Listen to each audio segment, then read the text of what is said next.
tinokuchingamidzai kuchechi yeChrist Embassy yepamhepo yatinoita muchishona. Iko zvino hapachina chikonzero chokupedza svondo rose usina kupinda chechi, nokuti painopindwa unenge usipo, kuda wakanga uri kubasa pakaenda vamwe kuchechi, kuda wakanga uri parwendo, kuda chechi yeChrist Embassy haisati yakuwanikwa kwaunogara, kana kuti unofarira hako kudzidza shoko raMwari nechishona. Ino ndiyo yave chechi yako. Chipinda tinamati. Haleluya. Tinosangana zvekare pamunamato wedu weChrist Embassy watinoita pamhepo, ndichivimba senguva yose kuti makava nesvondo rakanaka, uye ndichivimba zvekare kuti makagona kubatana nesu pazvidzidzo zvatakanga tiri kutumirai pasvondo rose. Ndinovimba zvekare kuti makagona kubatana nesu pavhuserere rekuporesa. Tichakupai vhuserere iroro zvekare kunyangwe ipo pano. Saka murambe makatiteya saizvozvi. Ndoda kutenda zvikuru mufudzi Chris nokuda kutipa mukana iwoyu wokuti tigone kusangana pamwe chete tichidzidza shoko raMwari saizvozvo. Zita rangu ndinonzi Brighton Chitamba, mufudzi wenyu pamhepo, ndichikuchingamidzai zvekare pazuva ranhasi. Ndoda pinda zvekare muzvidzidzo zvedu zvatinotora mubhuku reRhapsody ratinonyorerwa namufudzi Chris,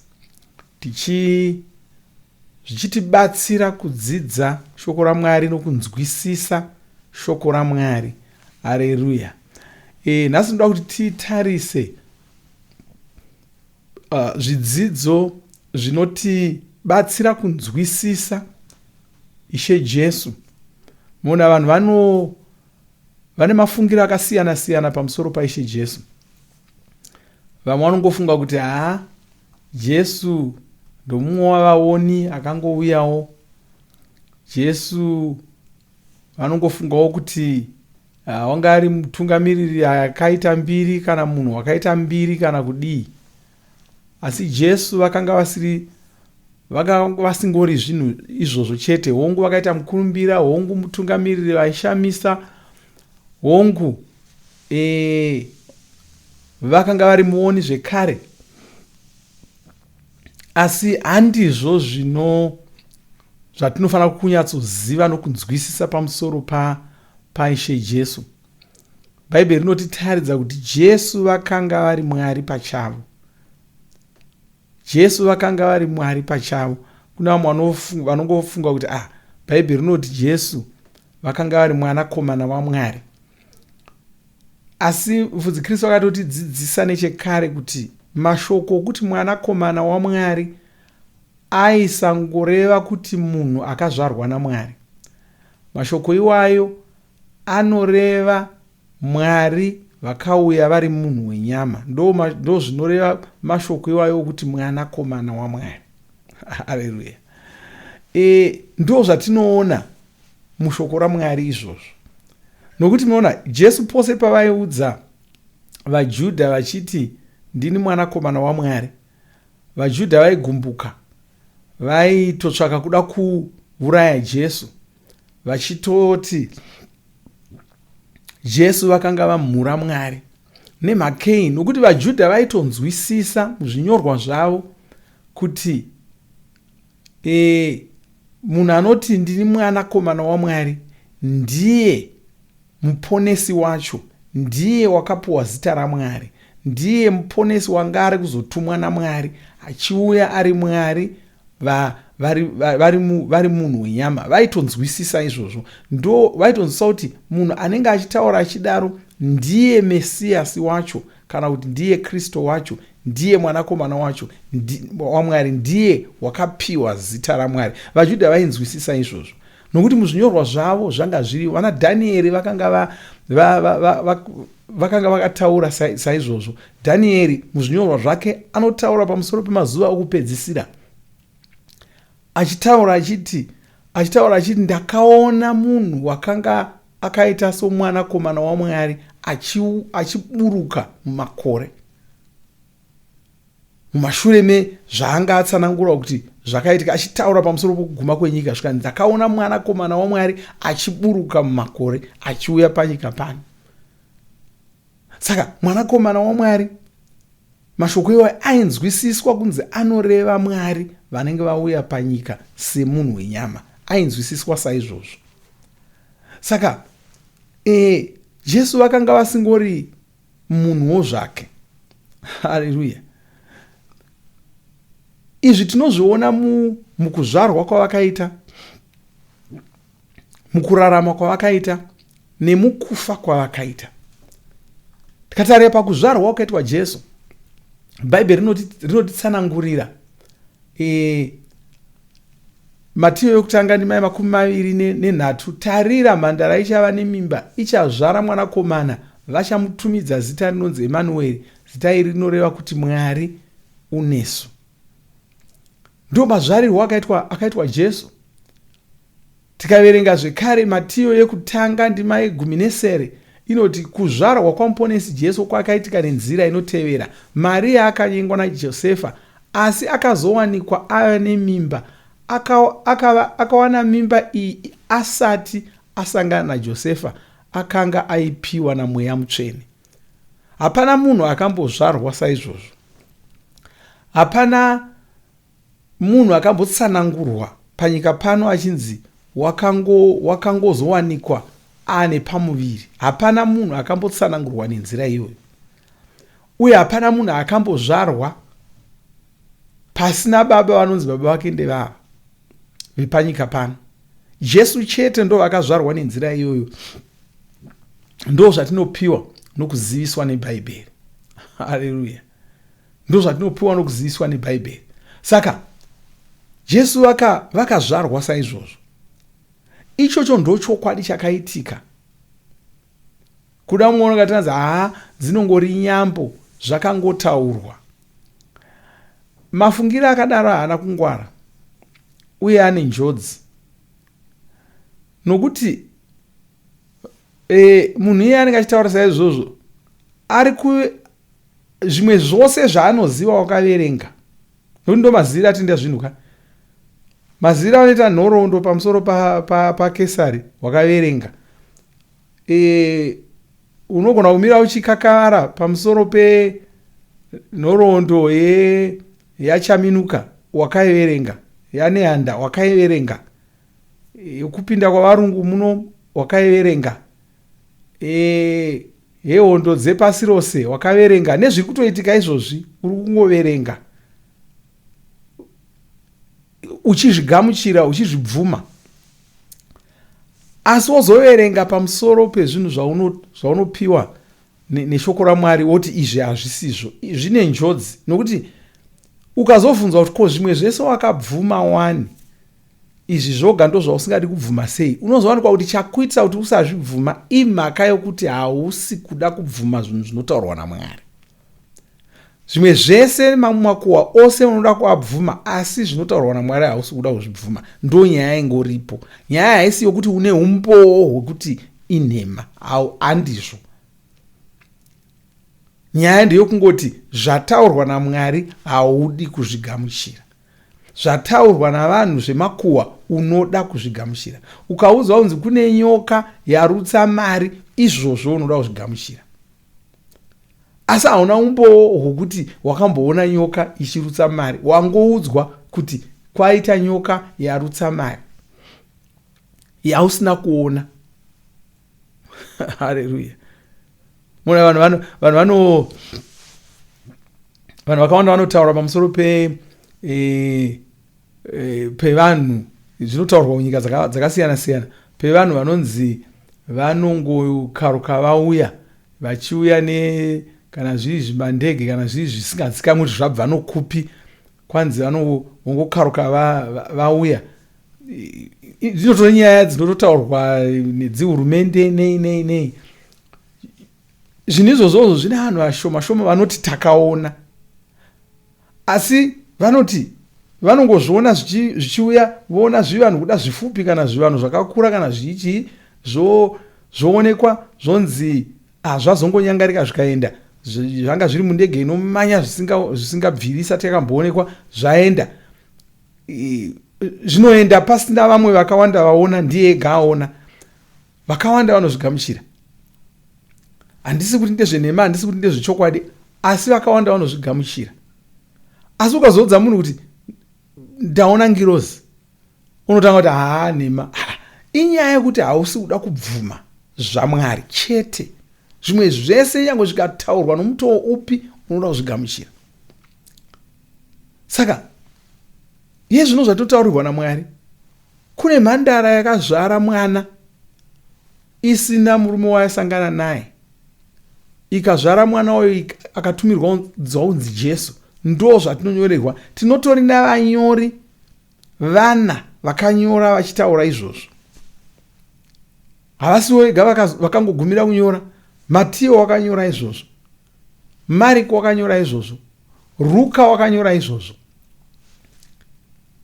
Johani haana hake kutsanangura mazvarirwo achona iwayo, asi wakanyora pamusoro paJesu ivavo.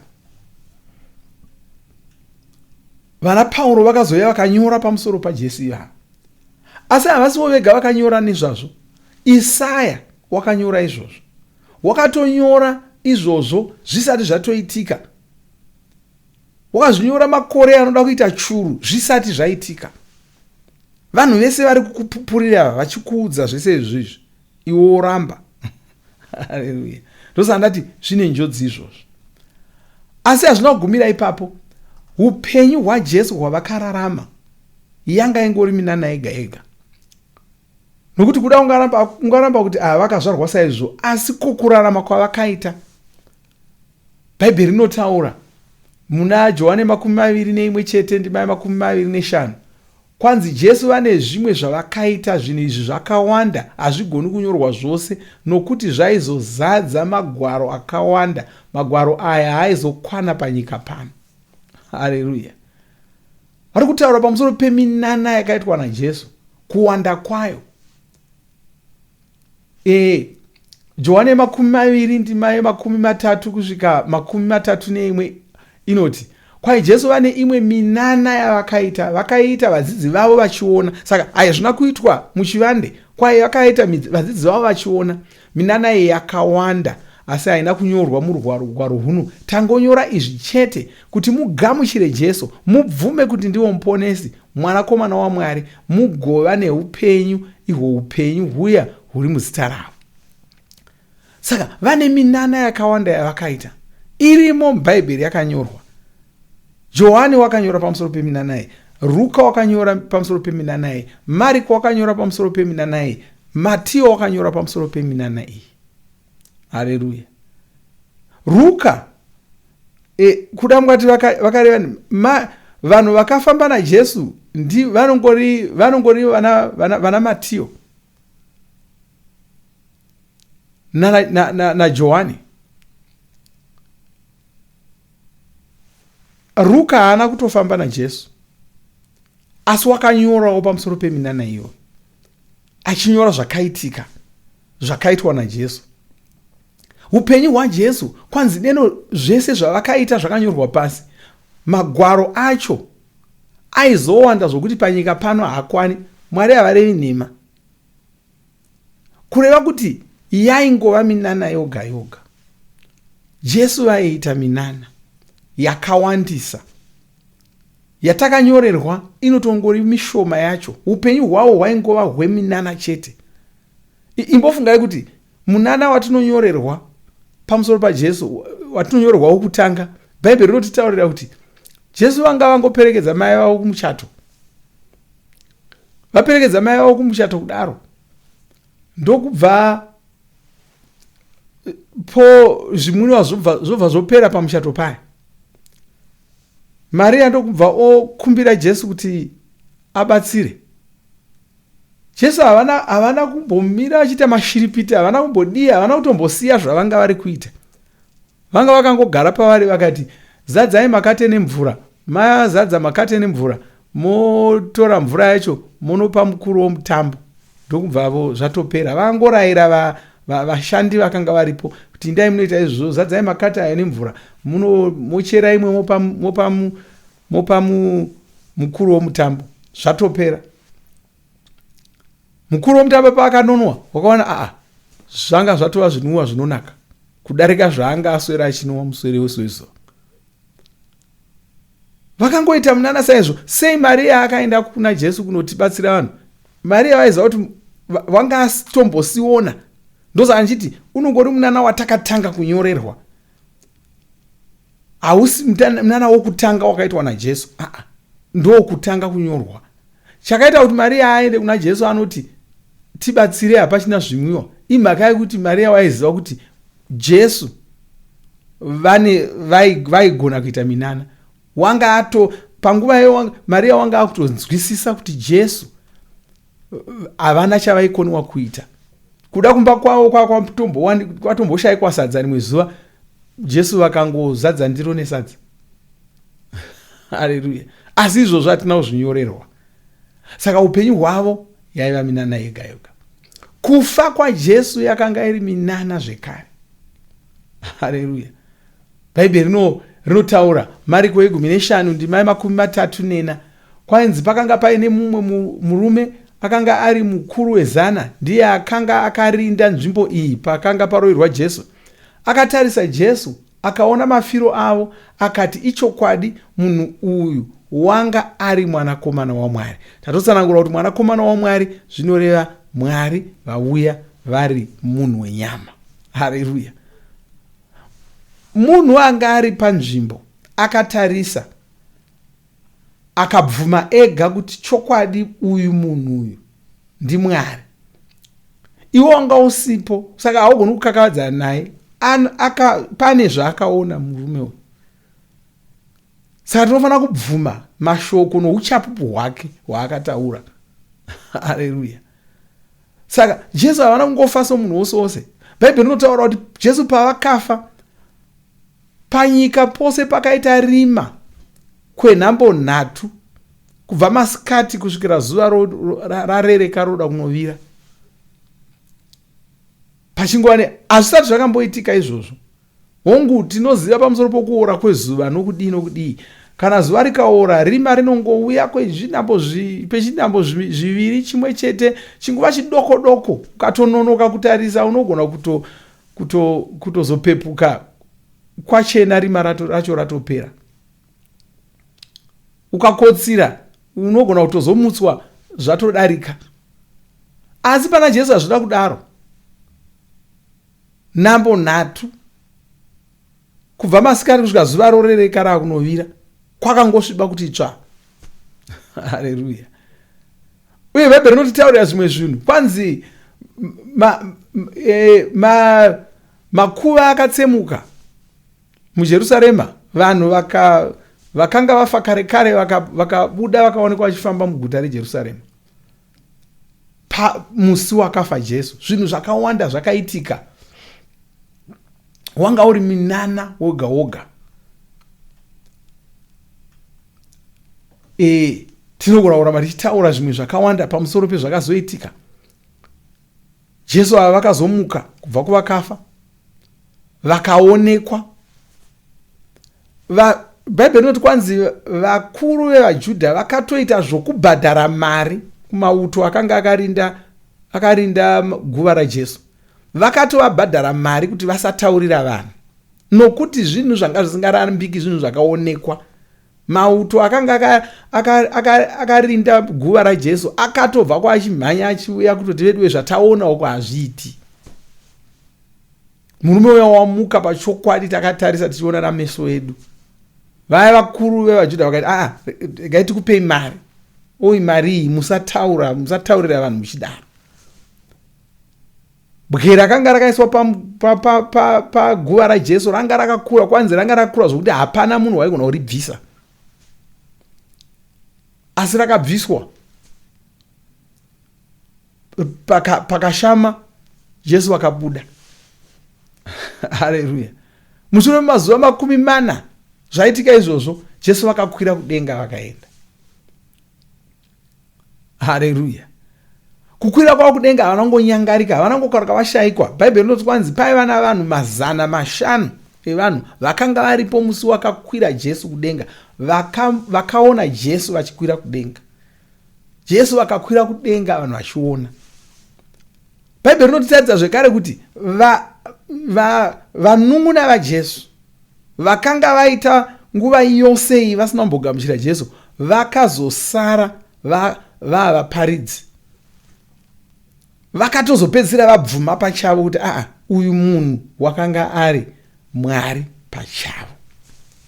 Ndokusara votoparidza Jesu iyeye.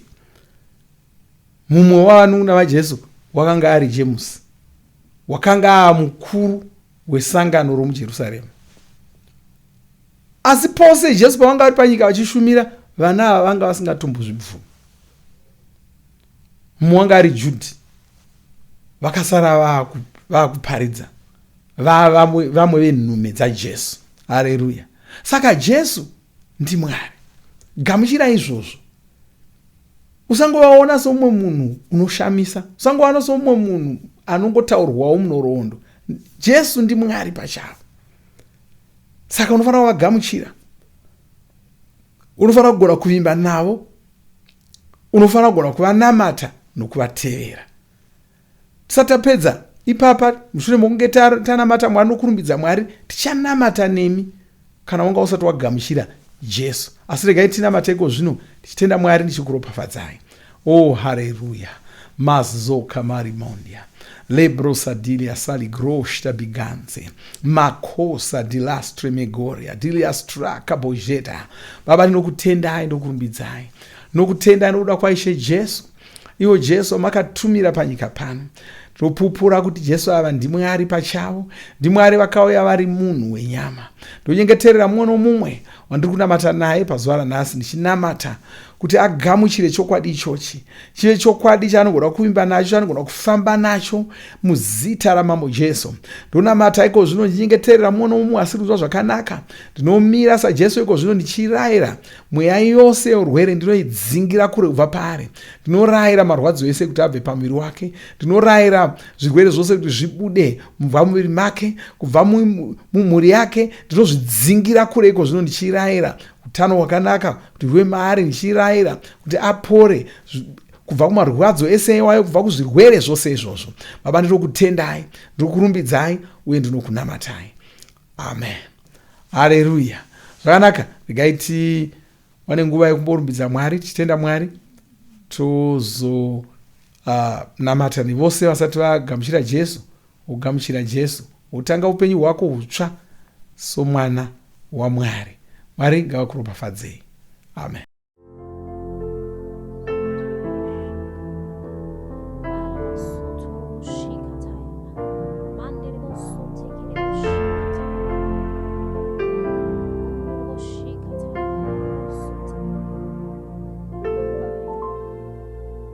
Dimi makandipa ryokutindimbe kutindikurumbidze makandipa izwi. Dimi makandisunungura kutindikurumbidze inerwiyo.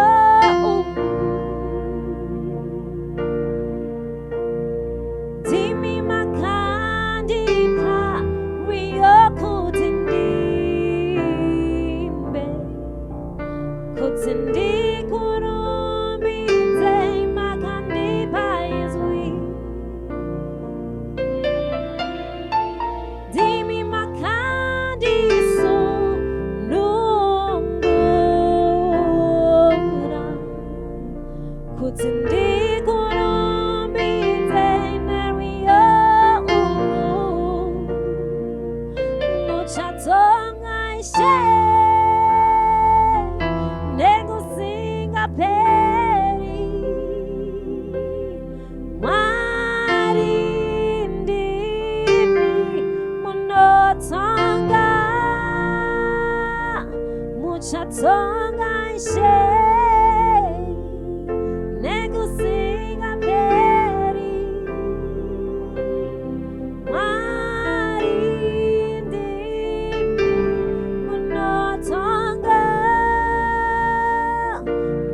muchatonga ishe nekusinga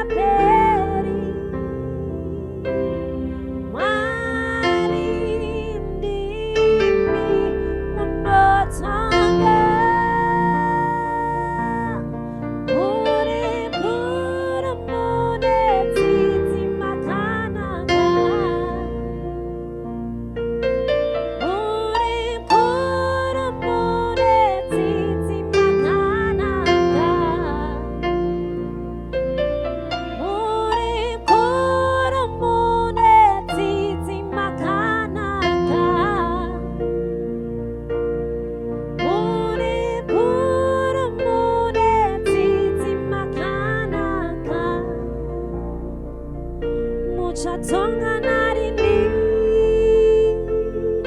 muchatonga narini muchatonga narini ishe muchatonga narini muchatonga narini muchatonga narini ishe muchatonga narini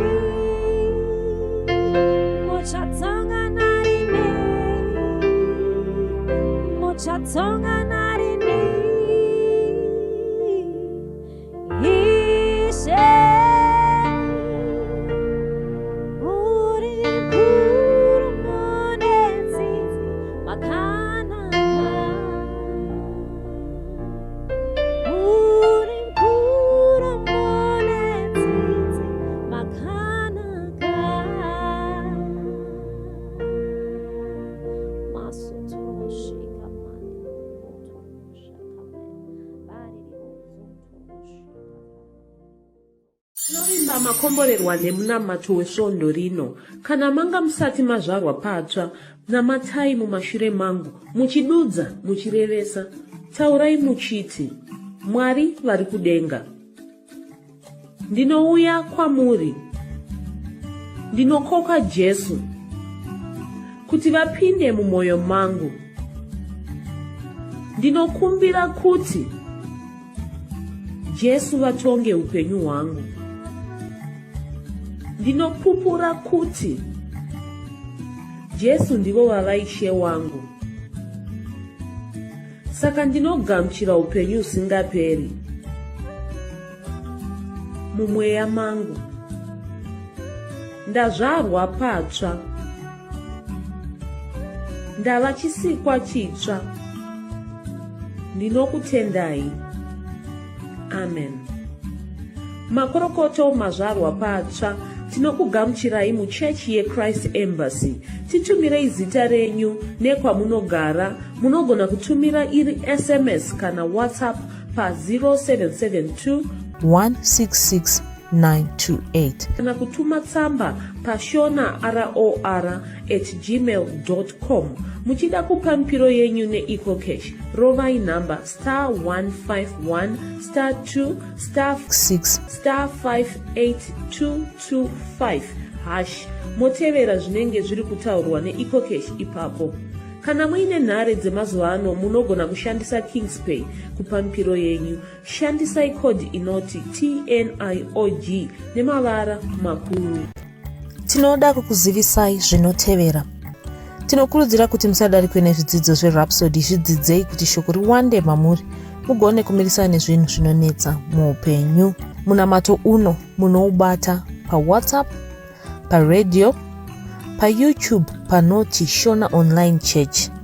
Tinokumbira mutizivise kana muri kutibata pane imwe yenzvimbo idzi. Kana pari paintaneti, munogona kunyoresa muchitipa zita renyu. Kana pari paWhatsApp, tinyorerei tigopota tichikutumirai zvimwe zvidzidzo, kana kutitumira SMS pa 0772 166 928. Ivai nesvondo rakanaka.